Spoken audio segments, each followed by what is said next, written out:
పేరుతోని ఇవన్నీ చేయడం, ఢిల్లీకి ఎక్కడం, తర్వాత ప్రతిపక్ష హోదా కోరడం లాంటివి అన్నీ చూస్తుంటే, కోర్టుకు వెళ్ళడం చూస్తుంటే, రేపటి రోజున రోజువారీ విచారణ జరిగి మళ్ళీ అరెస్టుకు దారితీసే పరిస్థితులు, ఖచ్చితంగా అరెస్టు జరుగుతుందని వాళ్ళ చర్చ జరుగుతున్న నేపథ్యంలో ఎలా అడ్డుకోవాలి అనే ప్రయత్నాలు ఇందులో భాగమే అనుకోవచ్చా? ఈ అపాయింట్మెంట్లు కోరడం, అక్కడ ధర్నా పేరుతోని వెళ్ళడం, ప్రతిపక్ష హోదా ఉంటే కాస్త ఊరట వస్తుంది, ఇట్లాంటివి ఏమన్నా భావిస్తున్నారా? నిజంగా ప్రజల కోసం పోరాడే వాళ్ళైతే ఖచ్చితంగా అసెంబ్లీకి వచ్చి ఎమ్మెల్యేగైనా ఫైట్ చేయొచ్చు, దాందే ఉంది. సమయం ఇవ్వడానికి సిద్ధంగా ఉన్నామని ప్రభుత్వం కూడా చెప్తా ఉంది, అయినా వారి అసెంబ్లీకి అయితే రావట్లేదు కదా. నవీన్ గారు, ఇప్పుడు మనం ఇక్కడ చాలా సూక్ష్మంగా ఒకటి ఆలోచించవలసిన అవసరం ఉన్నది. జగన్మోహన్ రెడ్డిని ఆంధ్రప్రదేశ్ ప్రజలు వాళ్ళ వైఎస్ఆర్సీపీ పార్టీని ప్రతిపక్ష హోదా కంటే చాలా కిందకు తీసుకొచ్చి కూర్చోబెట్టింది. అది దాని గురించి ఇంకా అసలుకి ఇంకా నథింగ్. ఇప్పుడు వేరే వాళ్ళు ఇస్తారా, ఇంకొకరు ఇస్తారా అనేది మనం పక్కన పెట్టాలి.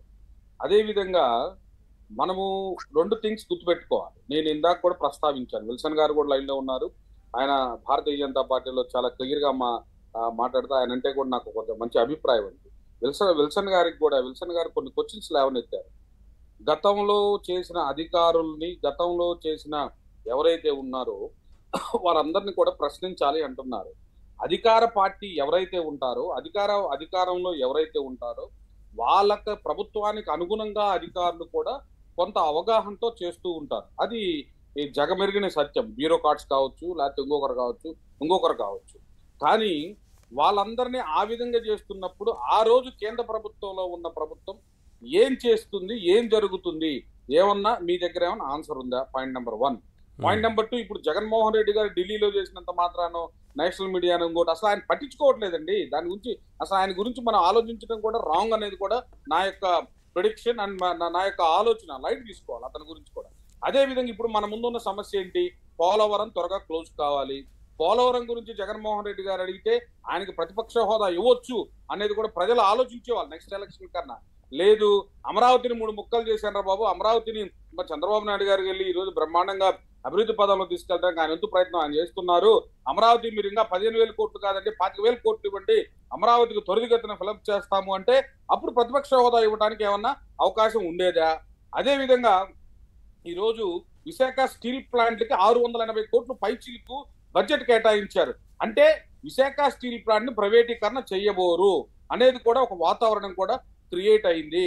కాబట్టి ఈ రోజు ఏదైతే ఉన్నాయో ఇష్యూస్ మన ఆంధ్రప్రదేశ్ చుట్టూ, కడప స్టీల్ ప్లాంట్, అదే విధంగా విశాఖ ఉక్కు కర్మాగారం ప్రైవేటీకరణ జరగకుండా ఆగటం, పోలవరాన్ని త్వరితగతిన ఫిలప్ చేయటం, ఆంధ్రప్రదేశ్ రాజధానిని ఇమీడియట్ గా ఫిలప్ చేయటం, చెన్నై టు మన విశాఖపట్నం చెన్నై కారిడార్ ని త్వరగా ఫిలప్ చేయటం, అదే విధంగా హైదరాబాద్ నుంచి బెంగళూరు కారిడార్ ని ఇమీడియట్ గా మన ఆంధ్రప్రదేశ్ లో కొంత భాగం వస్తుంది కానీ దాన్ని ఇమీడియట్ గా ఫిలప్ చేయటం, బందర్ పోర్ట్ ఇమీడియట్ గా ఫిలప్ చేయటం. అదే విధంగా ఆంధ్రప్రదేశ్ లో చాలా సవాళ్లు ఉన్నాయి.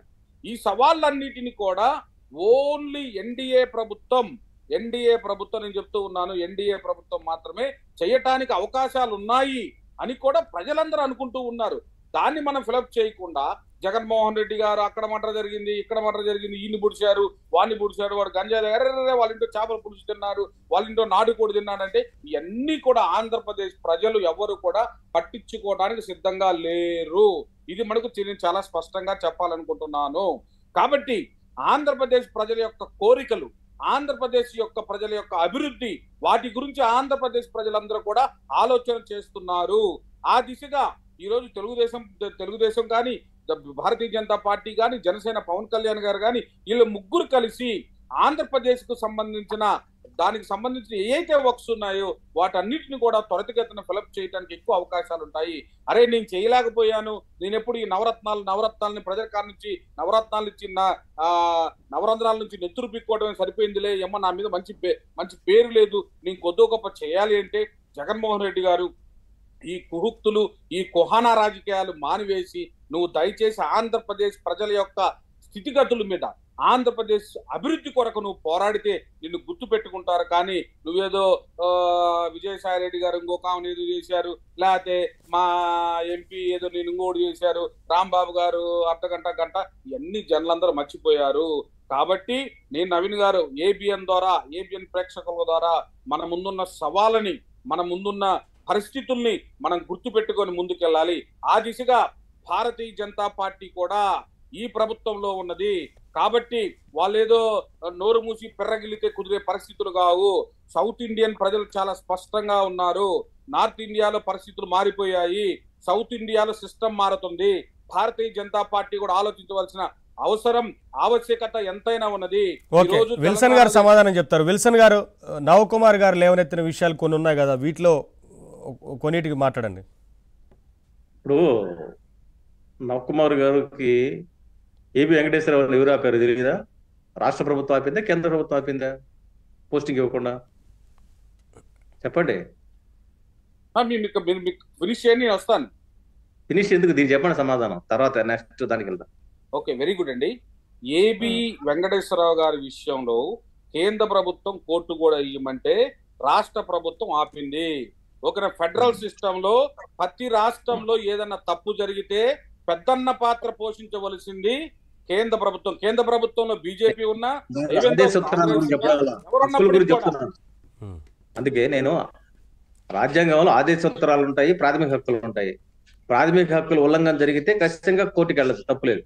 ఇక్కడ నేనేమంటానంటే రాష్ట్ర ప్రభుత్వం ఏబి వెంకటేశ్వరరావుని, జగన్మోహన్ రెడ్డి గారి ప్రభుత్వం ఇప్పుడు ఒకవేళ ఎవరు ఆయన్ని జవహర్ రెడ్డి గారు కానీ లేకపోతే రాజేంద్ర రెడ్డి కానీ వాళ్ళు కూడా కోర్టుకు పోవచ్చు, తప్పులేదు. వాళ్ళ కోర్టుకు వెళ్ళే హక్కును మనం